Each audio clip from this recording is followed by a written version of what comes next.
Welcome back to my channel.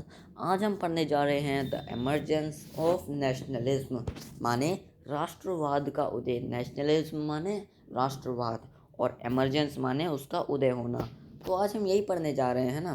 तो इससे पिछली वीडियो में मैंने इस पूरे चैप्टर का इंट्रोडक्शन दिया था। इस चैप्टर के जितने भी टॉपिक्स हैं मैंने आप सबको उनके बारे में बताया था। अगर आपने मेरी वो वीडियो नहीं देखी है तो प्लीज़ चैनल पर जाकर चेकआउट करें। वो मेरे चैनल की एक्चुअली पहली वीडियो है, तो उसको देखें। आपको चैप्टर के सारे टॉपिक समझ आ जाएंगे, इसकी इम्पोर्टेंस समझ आ जाएगी। और मैंने जैसे ही कहा था कि उससे अगली वीडियो में मैं जो है ये टॉपिक जो है इमरजेंस ऑफ नेशनलिज्म इसको एक्सप्लेन करूँगा। यार ये थोड़ी फ़ोन में दिक्कत है ना। कोई नहीं, इसको नज़रअंदाज करते हुए हम चैप्टर की ओर बढ़ते हैं। तो चैप्टर में हमारा क्या है, ये पहला टॉपिक है जिसका नाम है एमर्जेंस ऑफ नेशनलिज्म माने राष्ट्रवाद का उदय। राष्ट्रवाद क्या होता है? राष्ट्रवाद मतलब जो देशभक्त होते हैं, है ना, देशभक्ति का उदय, राष्ट्रभक्ति का उदय, है ना। तो इस चैप्टर में पढ़ेंगे और मैं आपको इसको लाइन बाय लाइन समझा दूंगा, है ना। पहले एक लाइन पढ़ी, फिर उसका मतलब, फिर दूसरी लाइन पढ़ी। सेंटेंस मतलब, लाइन का मतलब ये नहीं है कि द अबव से लेकर टू तक, नहीं, पूरा का पूरा लाइन जो होता है जहाँ फुल स्टॉप आएगा वहाँ, ठीक है। इससे मेरे को भी थोड़ी सी आसानी होगी।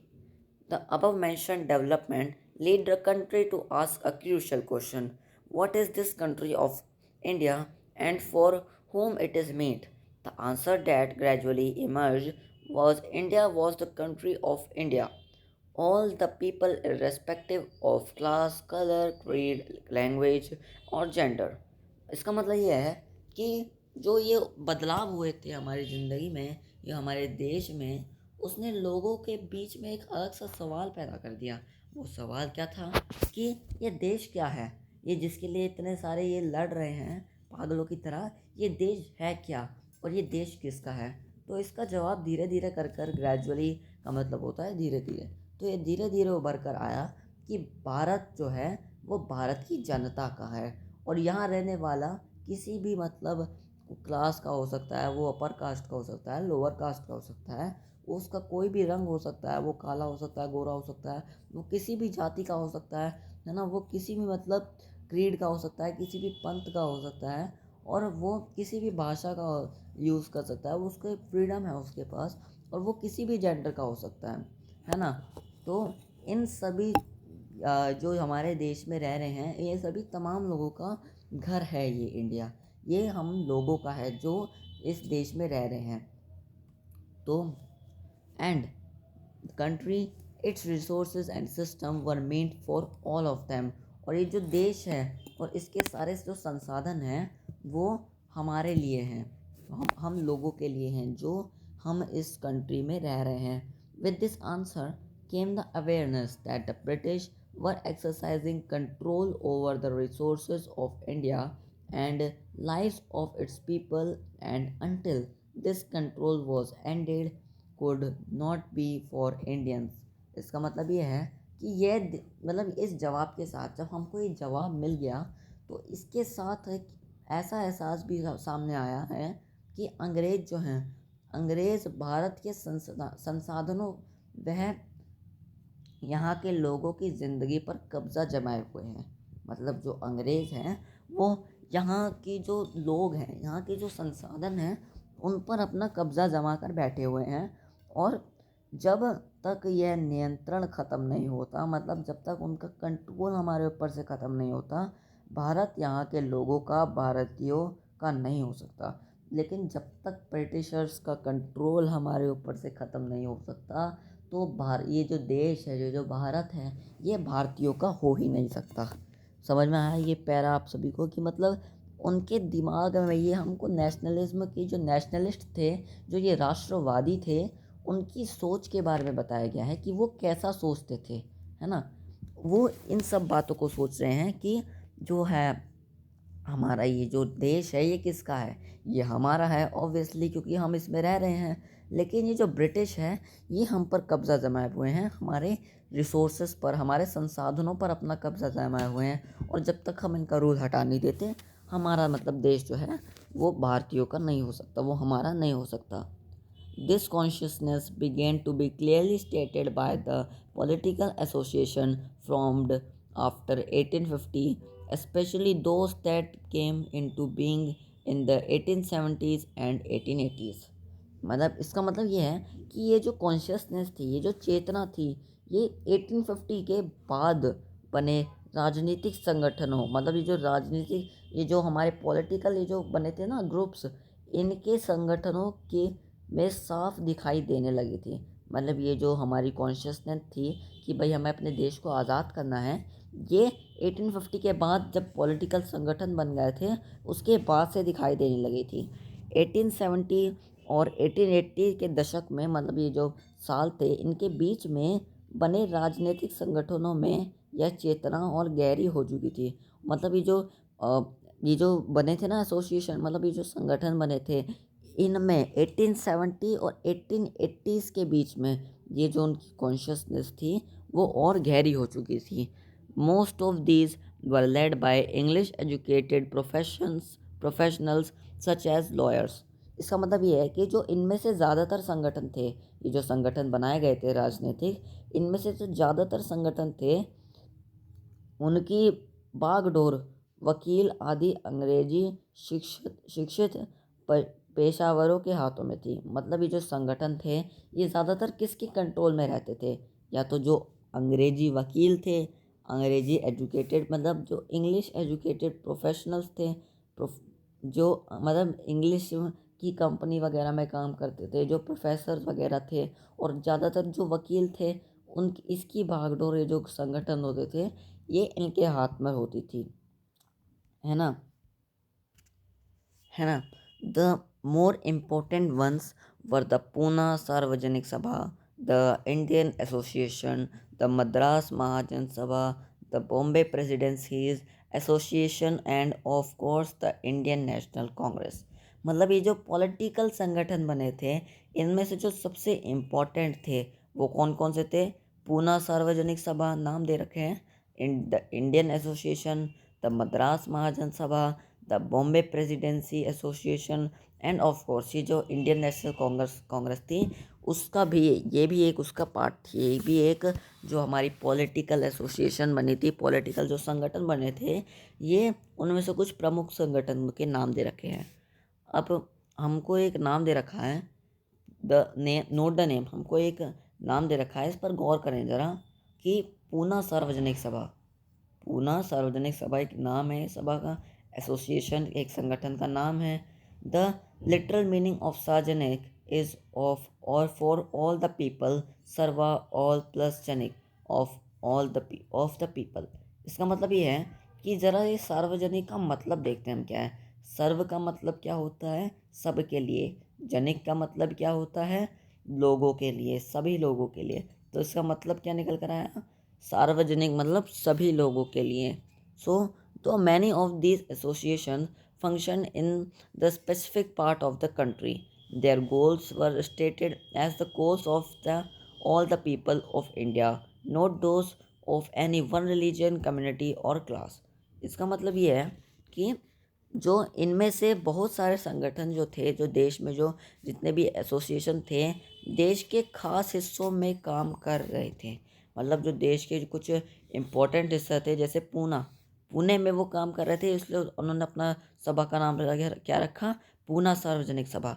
तो ये देश के कुछ इम्पोर्टेंट हिस्सों में काम कर रहे थे, लेकिन वह अपने लक्ष्य को भारत के सभी लोगों का लक्ष्य बताते थे। जो भी उनका सार्वजनिक मतलब सभी लोगों के लिए, तो जो उनका लक्ष्य था वो उसको पूरी कंट्री के लोगों के लिए, चाहे वो किसी भी कम्युनिटी से बिलोंग करता हो, वो उसको सभी लोगों का लक्ष्य बताते थे। उसके मुताबिक उनके लक्ष्य, मतलब इसका मतलब क्या है कि नॉट दोज, मतलब they work with the ideas that the people should B sovereign. मतलब इसका मतलब ये है कि अ, उनके मुताबिक समुदाय, हाँ, वे ये सोचते थे कि साथ काम कर रहे थे कि लोग सप्रभु हों। मतलब वे सोचते थे कि लोग सप्रभु हों। जैसे इस सप्रभु का मतलब मैं बता देता हूँ कि the capacity to act independently without outside interference. सप्रभु का मतलब होता है, सोवरेंज का मतलब होता है कि बाहरी हस्तक्षेप के बिना, आउटसाइड इंटरफेरेंस के बिना हम जो है स्वतंत्र रूप से कदम उठाने योग्य हों, अपने जो फैसले हों हम वो खुद ही ले सकें। तो वो चाहते थे कि जो हमारे लोग हैं, जो हमारे पीपल हैं, वो अपना स्वतंत्र रूप से अपना सोवरेन सहप्रभु रूप से वो जो है अपना काम करें, वो सहप्रभु बने, है ना। सहप्रभुता का भाव उनमें उत्पन्न हो, मतलब अपना कार्य वो स्वयं कर सके बिना किसी भारी हस्तक्षेप के। तो ऐसा जो थे वो चाहते थे। A modern consciousness and a key feature of the nationalism, मतलब सहप्रभुता एक आधुनिक विचार था, है ना, और राष्ट्रवाद की बुनियादी तत्व होता था। सहप्रभुता क्या मतलब, मैंने आपको बताया कि बाहरी हस्तक्षेप नहीं चाहिए भैया हमको, हम जो हैं अपने आप से ही अपने फैसले खुद ले सकते हैं। और ये बाहरी किसको बता रहे हैं, ये ब्रिटिशर्स को बाहर का बता रहे हैं, तो हमें उनका हस्तक्षेप नहीं चाहिए। तो उनमें ये भाव जो था, ये मेन भाव था उनके अंदर, जो राष्ट्रवाद का बुनियादी तत्व था। मतलब राष्ट्रवाद इसी से था, जब उनके अंदर ये भाव उत्पन्न हुआ तभी उनका मतलब ऐसी बुनियाद हुई कि फीचर था ये राष्ट्रवाद का, है ना। In other word they believe that the Indian people should be empowered to take decision regarding their affairs.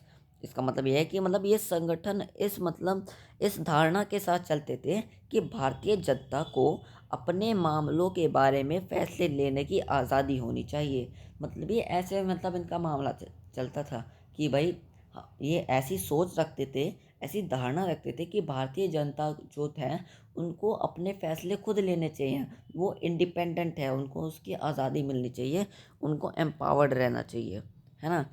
ये था इस पैरा का मतलब कि जो हमें अब थोड़ा सा हमको पहले संगठन के नाम बता दिए, अब हम उन्हें संगठनों के बारे में बता रहे हैं कि ये संगठन क्या सोचते थे, ये कैसे काम करते थे, इनकी सोच क्या थी। अब क्या बताएंगे हमको, the dissatisfaction with the British rule intensified in 1870s and 1880s। मतलब 1870s और 1880 के दशक में ब्रिटिश शासन के प्रति असंतोष और ज़्यादा गहरा होता गया। मतलब 1870 में जो था वो, ये जो ब्रिटिश शासन चल रहा था इसके प्रति जो हमारा गुस्सा था, इंट असंतोष था, इंटेंसिफाइड था जो हम, है ना, वो 1870s और 1880s में बहुत ज़्यादा गहरा होता गया। The arms act was passed in 1878, this allowing Indians from possessing arms. अब फिर क्या था, ये 1878 में इन्होंने आर्म्स एक्ट भी पास कर दिया, जिससे क्या हुआ, जो थे जिसमें क्या होता था कि जो हमारे इंडियन सोल्जर्स होते थे उनको मतलब हथियार रखने का अधिकार उनसे छीन लिया गया, है ना। वो मतलब अधिकार, उनको ये अधिकार नहीं था कि वो अपने पास हथियार रख सके, है ना। उसी और फिर क्या था, in the same year the vernacular press act was also enacted in an effort to silence those who were critical of the government। अब उसी साल क्या हुआ, जो वर्नाकुलर प्रेस एक्ट था इसको भी मतलब इस्टेब्लिश कर दिया गया। तो फिर इसके वो जिसके मतलब ये ऐसा, इसका कारण ये था कि जिससे कि जो सरकार की आलोचना करते थे, मतलब जो सरकार की क्रिटिकल थे, जो उनकी आलोचना करते थे, उनको चुप कराया जा सके, है ना। ये एक्ट वर्नाकुलर एक्ट जो था इसका मेन मोटिव यही था कि जो सरकार के विरुद्ध जो बोलते हैं ना उनको चुप कराने का काम ये जो था, ये वर्नाकुलर प्रेस एक्ट ये करता था। The act allowed the government to confiscate the assets of newspapers, including their printing press, in the newspaper publishing anything that was found objectionable. अब ये क्या क्या करते थे, इस एक्ट में ऐसा था कि इस कानून में जो प्रावधान था कि अगर किसी अखबार में पहले क्या होता था, जो आंदोलनकारी होते थे ना वो अखबारों में अपने जो थे आंदोलन करा करते थे, मतलब वो देशभक्ति की भावना तो था वो अखबारों के द्वारा फैलाया करते थे। तो अब इस एक्ट में क्या किया कि जो आलोचना करने वाले थे, ये अगर किसी अखबार में कोई आपत्तिजनक कोई भी मतलब जिस पे इनको ऑब्जेक्शन हो उसमें ही चीज़ छपती थी तो सरकार उस प्रिंटिंग प्रेस सहित सारी संपत्ति को जब्त कर लेती थी। मतलब अगर कोई बंदा ऐसा प्रिंटिंग मतलब ऐसी कुछ खबर वगैरह छाप रहा है कि जिससे मतलब उनको आपत्ति हो, आपत्तिजनक खबर छाप रहा है सरकार को, तो वो उस प्रिंटिंग प्रेस को और उससे आई हुई सारी संपत्ति को, उनकी सारी संपत्ति को जो है वो जब्त कर लेती थी, है ना। In 1883 there was a furore of over the attempt by the government to introduce the Albert bill. अब क्या था, 1883 में जो सरकार ने एल्बर्ट बिल लागू करने का प्रयास किया था, इसको लेकर काफ़ी हंगामा हुआ, है ना। ये जो फेरन मतलब हंगामा होना, तो ये जो सरकार ने एल्बर्ट बिल पास किया था इसके ऊपर बहुत हंगामा हुआ। The bill provided for the trial of British और European person by Indians and sought equality between the British and Indian जजेस इन द कंट्री। मतलब इसमें मतलब ये विधेयक जो थे ना, इसका मतलब ऐसा प्रावधान किया गया था कि भारतीय न्यायाधीश जो होते थे, जो भारतीय जज होते थे, है ना, तो वो भी ब्रिटिश या यूरोपियन व्यक्तियों पर मुकदमे चला सकते थे, ताकि भारत के काम करने वाले अंग्रेज और भारतीय न्यायाधीशों के बीच समानता स्थापित कर सकें, कि वो अपनी समानता इक्वालिटी को स्थापित कर सके।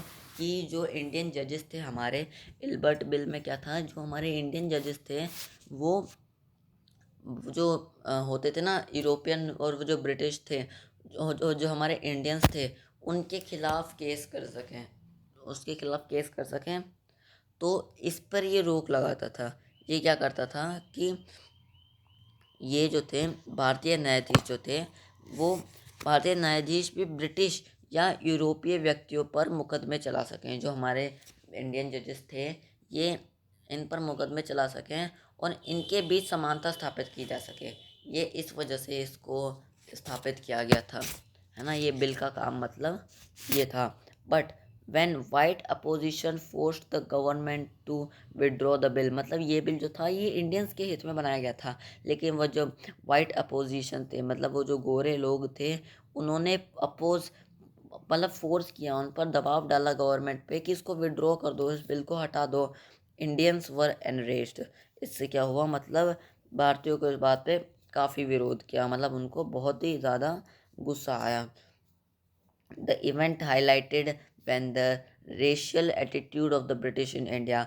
इस घटना से मतलब हम ये पता लगा सकते हैं कि कैसे भारत में अंग्रेज़ों की असली रवैया का पता चलता है।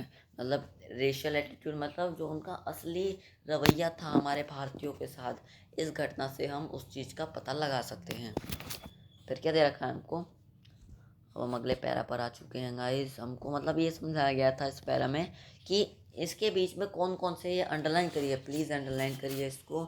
ये जो हमारा है, एक सेकेंड, हाँ, ये जो है हमारा यहाँ से लेकर, अरे है ना, ये है ना हमारा, ये डिससेटिस्फैक्शन से लेकर ये अंडरलाइन करें।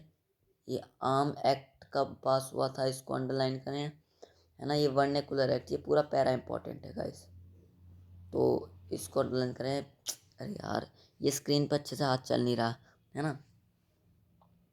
ये यहाँ तक इसका फंक्शन है। अब इन 1883 वाला भी जो है आप इसको अंडरलाइन करें। एल्बर्ट एल्बर्ट बिल वाला जो था, इसको भी अंडरलाइन करें, ठीक है। आई होप यू आपने कर लिया होगा, ठीक है। जो जितने भी डेट्स हैं वो ज़रूर आएंगे भाई इस पेपर में। तो हमें यहाँ पे कुछ एक्ट्स के बारे में बताया गया था, Arms Act, vernacular press act, Ilbert Act. इन सब के फंक्शन आपको पता लग चुके होंगे, ये पेपर में ज़रूर आएंगे। तो प्लीज़ इनको मतलब जो है पढ़ लीजिएगा, इनकी डेट्स याद कर लीजिएगा। So the need for an all Indian organization of educating Indians had been felt since 1880s।